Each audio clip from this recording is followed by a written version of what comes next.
안녕하세요. 30년간 응급실에서 환자를 돌본 의사입니다. 오늘은 새벽을 깨우는 비명으로 시작하겠습니다.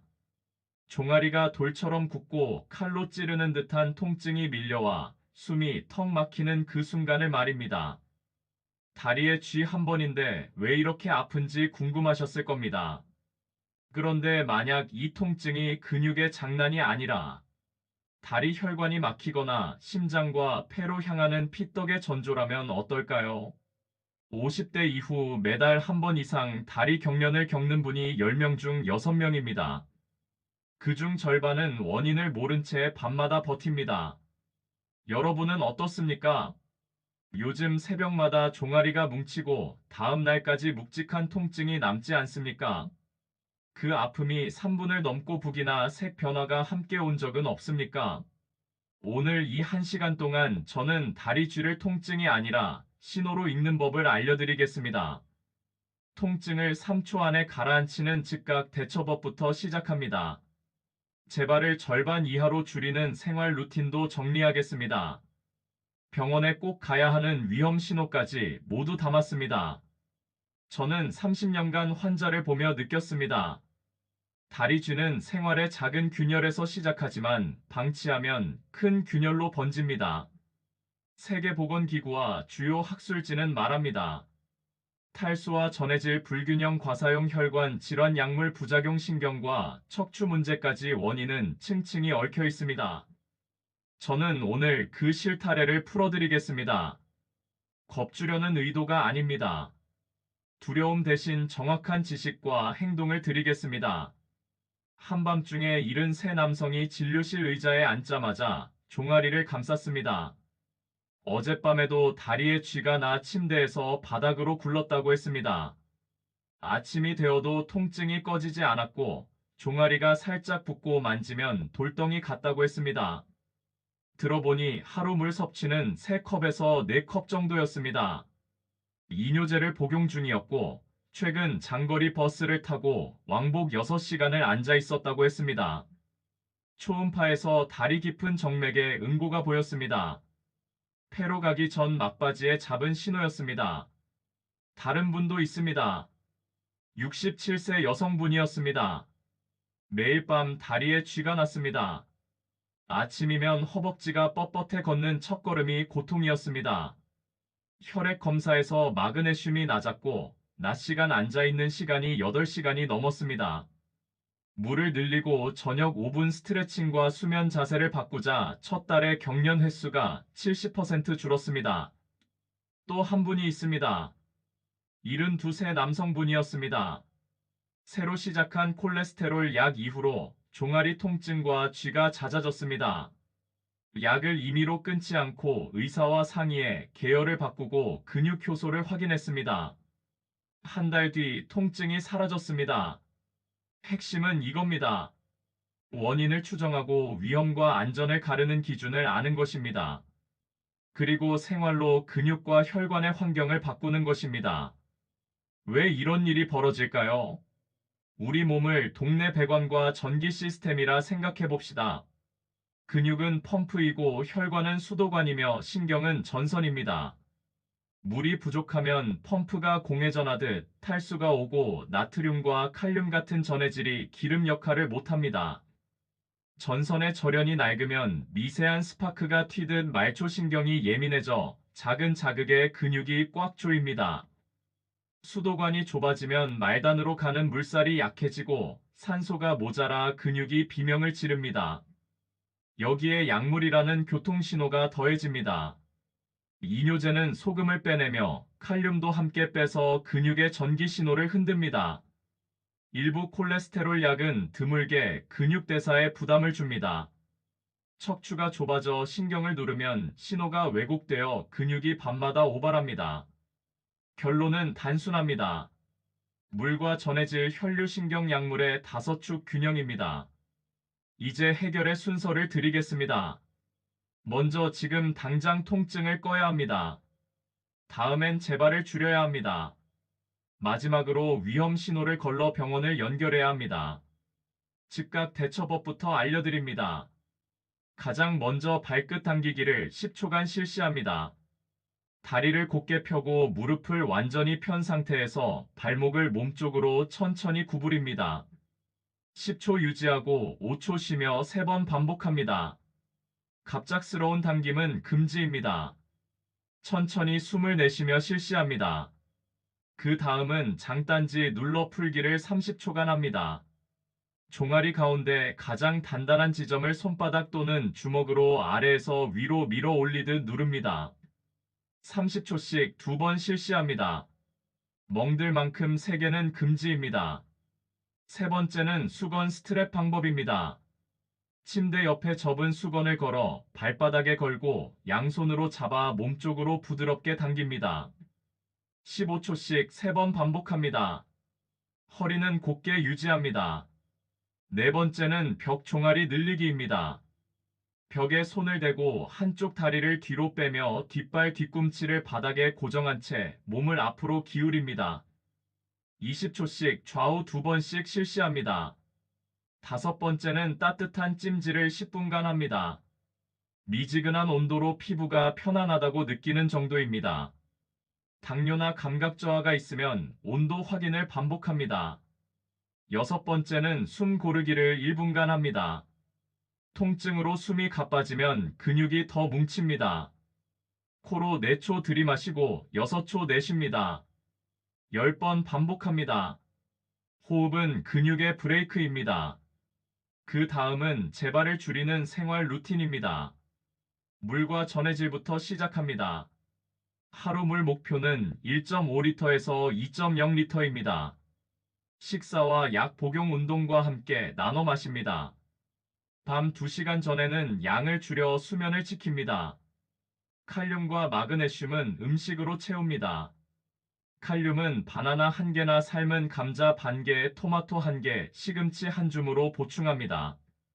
마그네슘은 아몬드 1줌인 20개에서 25개나 호박씨 1스푼 두부 반모 시금치로 채웁니다. 신장 질환이 있으면 과한 칼륨은 위험할 수 있으니 반드시 담당의와 상의합니다. 소금은 하루 5g 이하로 제한합니다. 짠 음식은 근육과 혈압 모두를 흔듭니다. 저녁 습관도 중요합니다. 취침 1시간 전 다리 루틴을 5분간 실시합니다. 발목 원 그리기를 좌우 각각 10번씩 합니다. 종아리 벽 스트레칭을 좌우 20초씩 2번 실시합니다.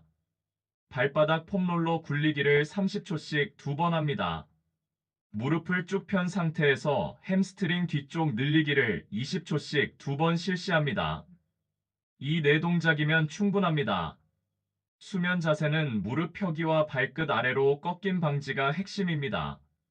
발목이 아래로 떨어지지 않도록 얇은 베개나 수건을 발등, 아래가 아닌 발 뒤꿈치 아래에 살짝 받쳐 자연스러운 중립을 만듭니다. 무거운 이불은 발목을 아래로 잡아당겨 경련을 부릅니다.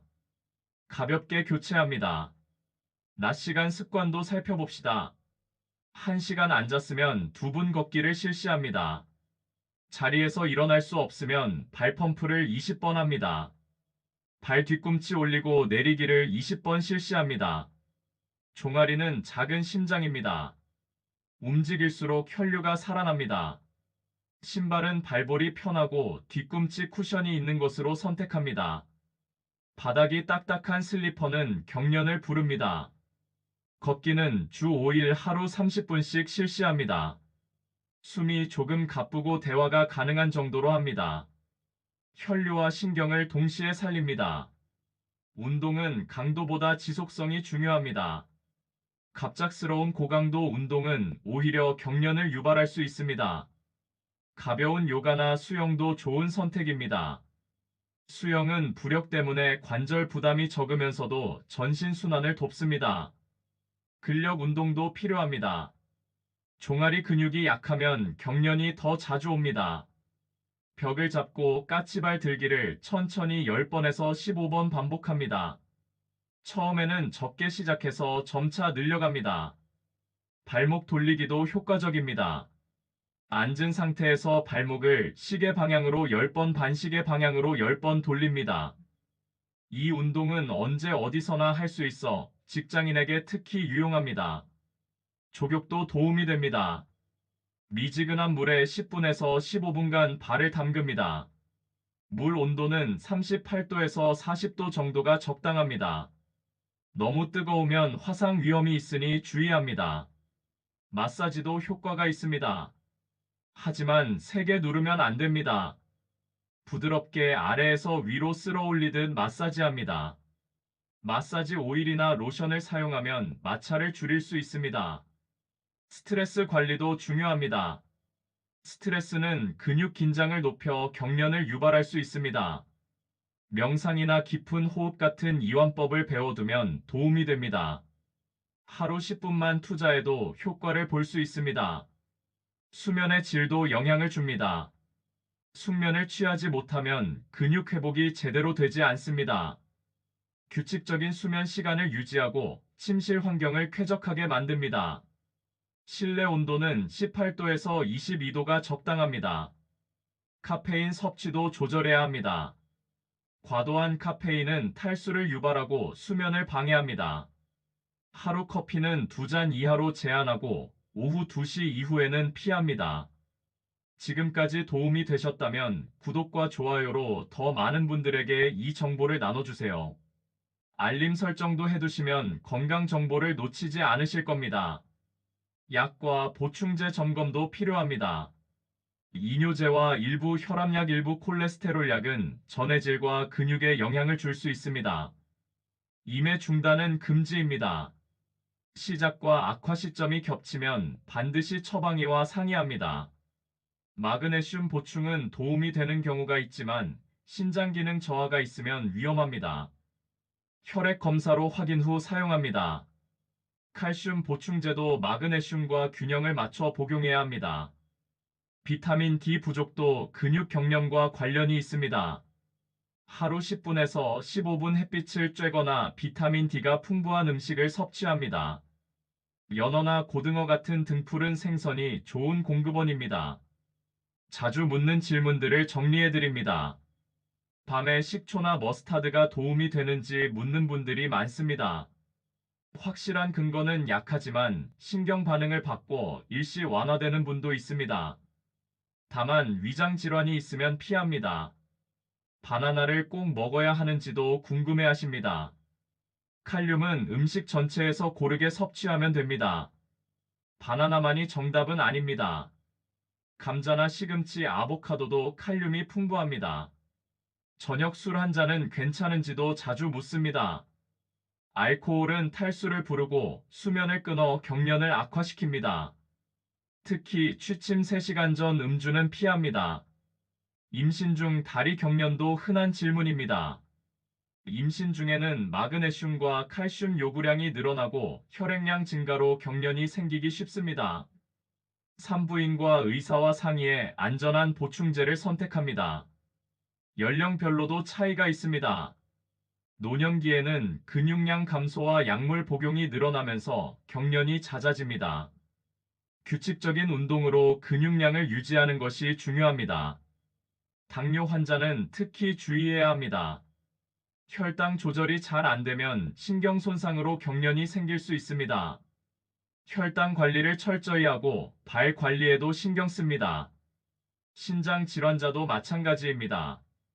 전해질 불균형이 생기기 쉬워 정기적인 혈액 검사가 필요합니다. 칼륨 제한이 필요한 경우도 있으니 신장내과 의사와 상의합니다. 심장 질환자는 부종과 함께 오는 경련을 주의해야 합니다. 갑작스러운 다리 부종과 경련이 함께 오면 신부전 악화를 의심해 볼 수 있습니다. 이제 반드시 알아야 할 위험 신호를 말씀드립니다. 첫 번째 위험 신호입니다.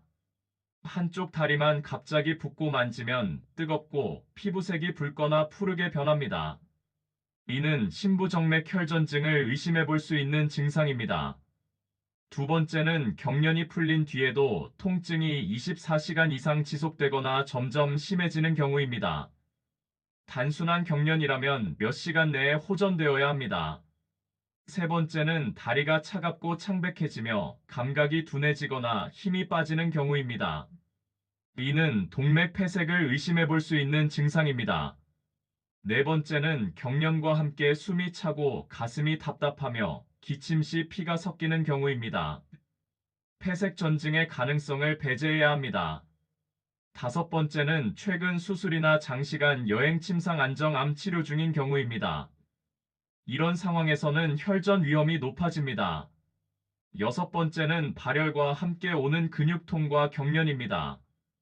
감염이나 염증성 질환의 가능성을 고려해야 합니다.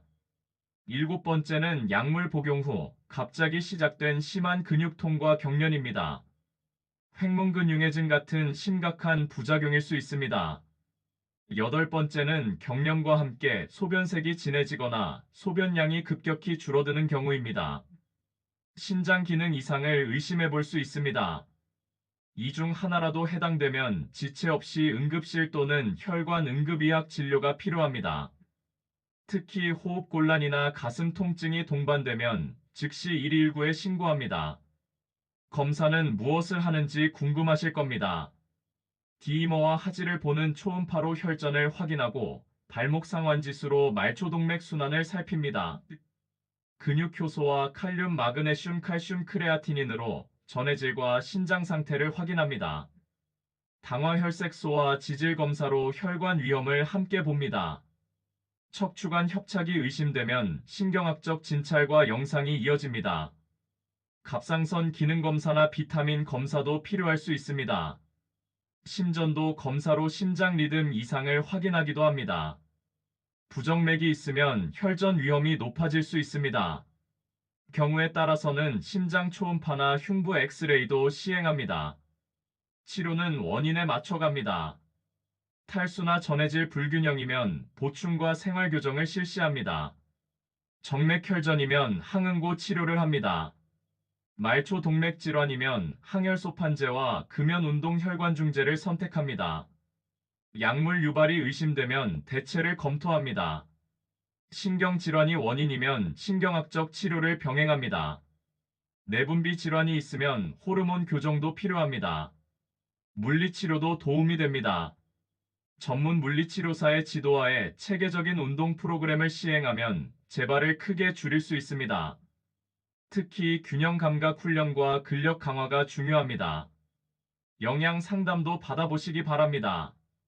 개인의 식습관과 건강 상태를 고려한 맞춤형 식단 계획을 세우면 전해질 균형을 맞추는데 도움이 됩니다. 저는 환자와 이렇게 약속합니다. 약으로 급한 불을 끄고 습관으로 다시 불이 나지 않게 한다고 말입니다. 시너지 비법을 더 알려드립니다.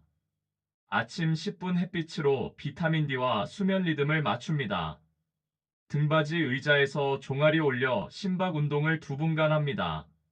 숨은 4초 들이마시고 6초 내쉬기를 10번 실시합니다. 스트레스는 근육의 조여짐입니다. 저녁 소금은 1티스푼 이내로 제한합니다. 국물은 건더기만 먹습니다. 단 음료 대신 미지근한 물과 허브티를 마십니다. 근육은 뜨거운 기름이 아니라 꾸준한 물과 리듬을 원합니다. 가족 대화를 통해 안전 그물을 만드는 것도 중요합니다. 아내가 말합니다. 어젯밤에도 종아리 붙잡고 일어났지 오늘 병원 예약하자고 합니다. 남편이 답합니다.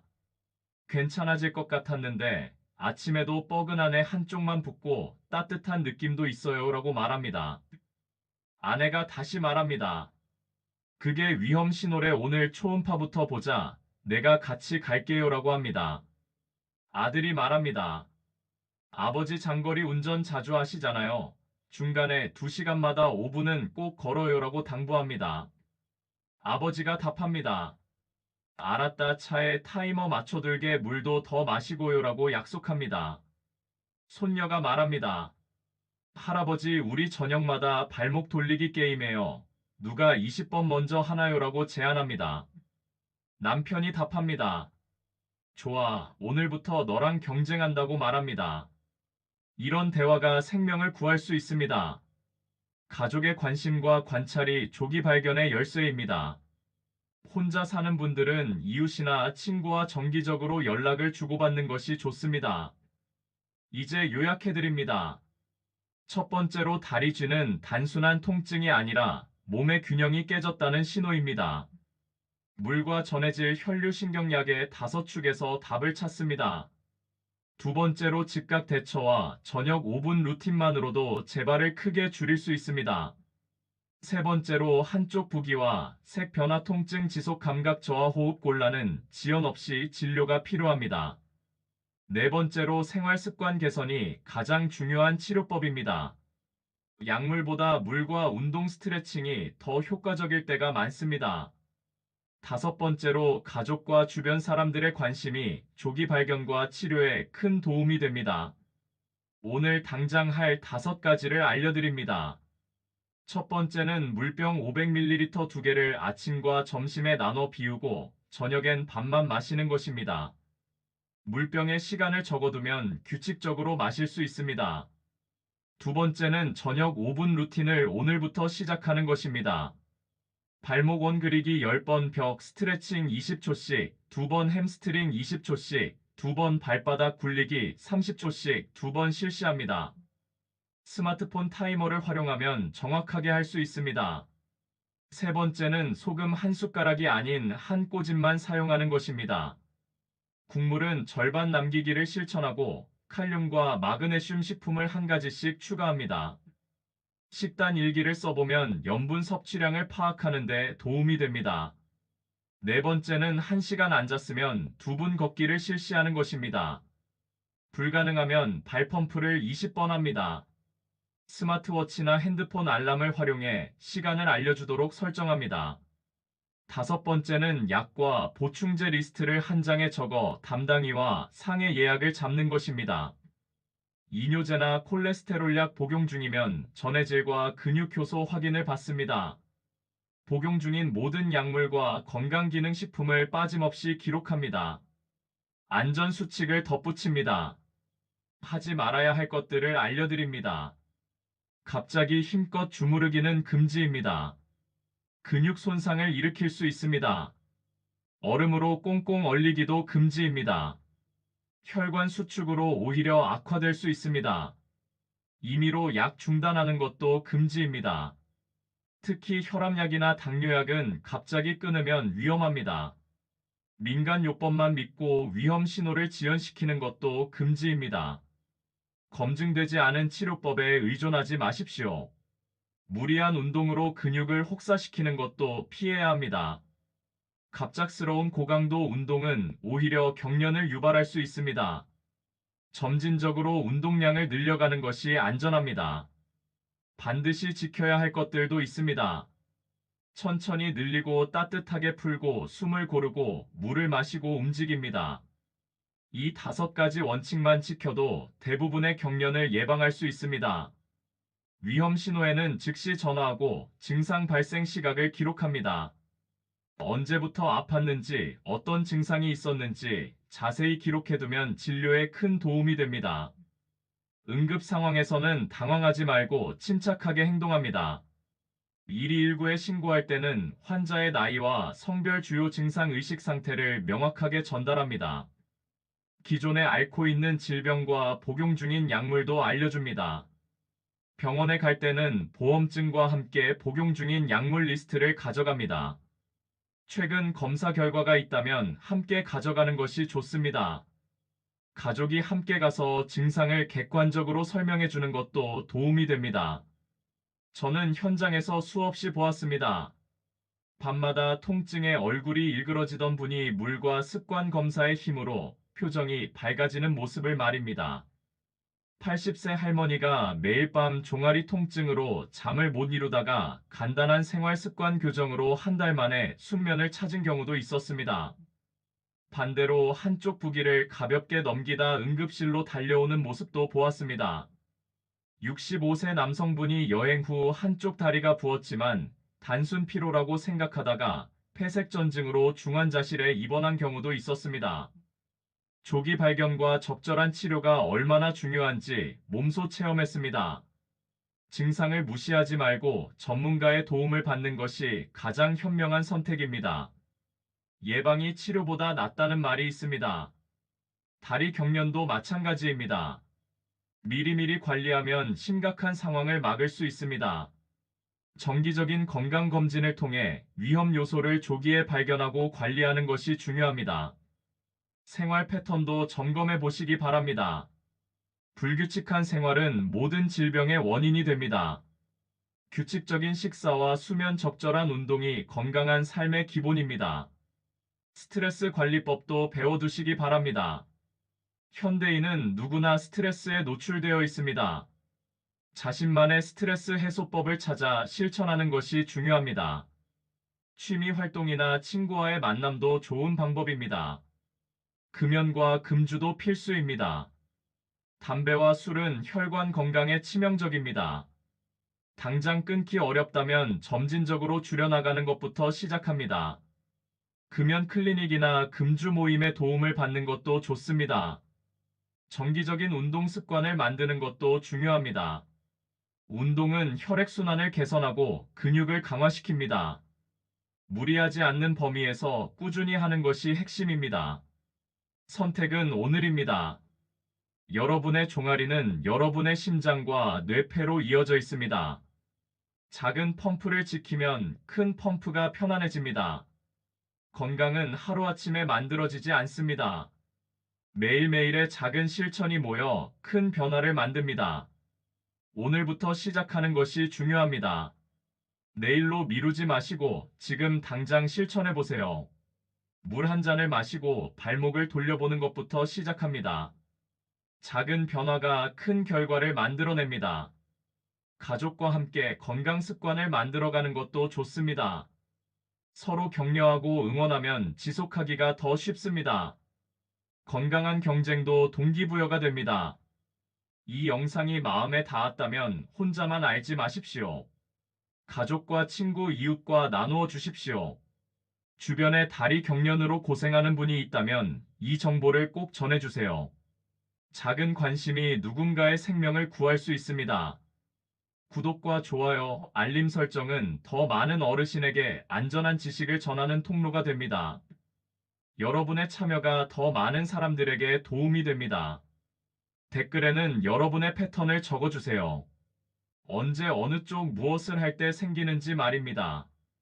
저는 다음 영상에서 그 패턴을 바탕으로 개인화 체크리스트를 만들어 드리겠습니다. 여러분의 경험과 질문이 더 나은 콘텐츠를 만드는 밑거름이 됩니다.